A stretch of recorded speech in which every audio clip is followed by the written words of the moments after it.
बिस्मिल्लाहिर्रहमानिर्रहीम, अस्सलाम वालेकुम। मैं उम्मीद करता हूँ आप सब दोस्त खैरियत से होंगे। अगर तो आप एक फ्रीलांसर हैं और आपके क्लाइंट्स आपके साथ डायरेक्ट कनेक्शन में हैं, मतलब डायरेक्ट आप उनके साथ काम करते हैं, उनसे आप पेमेंट लेते हैं। अब सवाल यहाँ पे ये है कि आप उनको किस प्लेटफॉर्म के थ्रू जो है उनसे पेमेंट मंगवाएं। क्योंकि अगर तो आप फाइवर पर काम करते हैं ना, तो फाइवर पर सिंपल सा काम है कि आप पेपाल या प्योनियर के थ्रू पेमेंट लेते हैं, वो एक बहुत अच्छा काम है। इसी तरह आप अपवर्क पर भी करते हैं, तो वो भी आप वहाँ पे प्योनियर इस्तेमाल करते हैं या डायरेक्ट अपने बैंक अकाउंट में आप पैसे लेते हैं, तो वो एक बहुत ज़्यादा स्मूथ और आसान सा प्रोसेस है। लेकिन अगर हमारा क्लाइंट हमारे साथ डायरेक्ट है, मतलब डायरेक्ट राब्ते में हम काम उससे कर रहे हैं, तो अब भाई हम किस तरह पेमेंट मंगवाएं। प्योनियर के थ्रू तो वो बिजनेस पेमेंट आ सकती है, या मतलब प्योनियर के चक्कर में आपने नहीं जाना, ठीक हो गया, क्योंकि वो बिजनेस पेमेंट्स के लिए ज़्यादा इस्तेमाल होता है। अब पर्सनल पेमेंट अगर हमने मंगवानी है तो कौन सा प्लेटफॉर्म हम यूज़ करें जो कि हमें बहुत ज़्यादा आसान रहेगा और पेमेंट जो है हमारे पास चंद सेकंड्स के अंदर जो है वो आ जाएगी। प्योनियर के थ्रू जो है वो थोड़ा टाइम लगता है,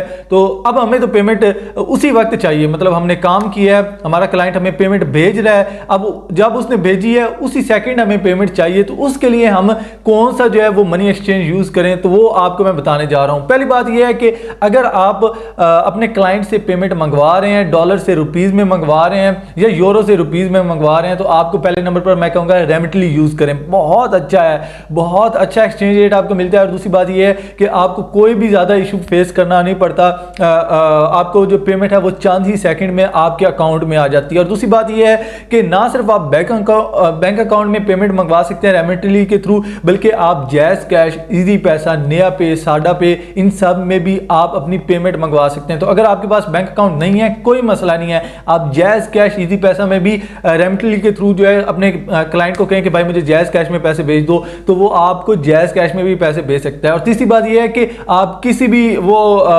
कैश पॉइंट से जाके पैसे कलेक्ट कर सकते हैं, ये भी रेमिटली में जो है आपको सहूलत मुयस्सर है। दूसरे नंबर पर आपको मैं ये कहूँगा कि आप वेस्टर्न यूनियन यूज़ करें, वो बहुत ज़्यादा आसान होगा आपके लिए। अगर आप अपने क्लाइंट से पेमेंट मंगवा रहे हैं तो वो एक स्मूथ प्रोसेस है और बहुत ज़्यादा आसान है। आपको पता होगा कि अगर आपका पुराना गूगल एडसेंस है तो वहाँ पर भी वेस्टर्न यूनियन का ऑप्शन हुआ करता था, लेकिन अब वहाँ पर वो ऑप्शन नहीं रहा।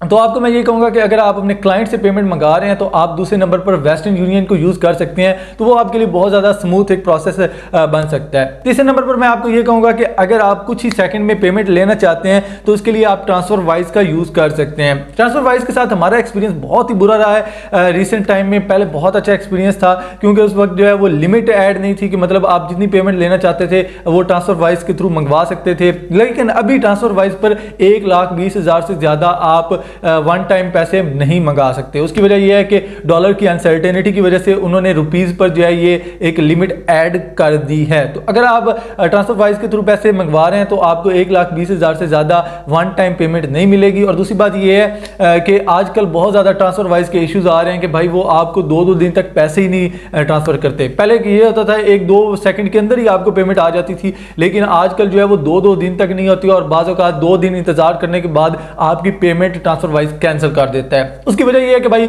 रुपीस की अनसर्टेनिटी की वजह से और पाकिस्तानी बैंक इश्यूज की वजह से ट्रांसफर वाइज जो है वो आजकल मतलब अपनी जो सर्विसेज है वो पाकिस्तान के अंदर उस तरह स्मूथली काम उसकी नहीं कर रही। तो अगर आप ट्रांसफर वाइज को वैसे आम दिनों में यूज़ करें तो वो बहुत अच्छा है, लेकिन आज के दिनों में जो है वो ट्रांसफर वाइज आपके लिए बहुत ज़्यादा नुकसानदेह हो सकता है और आपको बहुत ज़्यादा उससे परेशानी का सामना हो सकता है, क्योंकि अभी जो है वो बहुत ज़्यादा इशूज़ जो हैं वो ट्रांसफर वाइज की तरफ से आ रहे हैं। चौथे नंबर पर आप बाइनेंस के थ्रू जो है वो पेमेंट मंगवा सकते हैं, वो भी आपके पास सहूलत मौजूद है। तो मैं आपको यही कहूँगा कि आप बाइनेंस के थ्रू क्रिप्टो में पैसे मंगवा सकते हैं अगर आप मंगवाना चाहें। लेकिन वो उन लोगों के लिए है जिनको क्रिप्टो का पता है या जो बाइनेंस यूज़ करते हैं। ज़्यादातर लोग जो है वो बाइनेंस की तरफ अभी नहीं गए। तो अगर आप बाइनेंस यूज़ करते हैं तो आपको पता होगा कि भाई आप जो है उसके थ्रू भी पेमेंट मंगवा सकते हैं, तो वो भी आपके पास सहूलत मौजूद है और उसके बाद आप उसे ईजी पैसा जैज़ कैश में आराम से विड्रा भी करवा सकते हैं। तो ये 4 तरीके हैं, इनमें से 3 तरीके हम खुद यूज़ कर चुके हैं। तो पहले तीन तरीके जो है रेमिटली हम यूज़ करते हैं,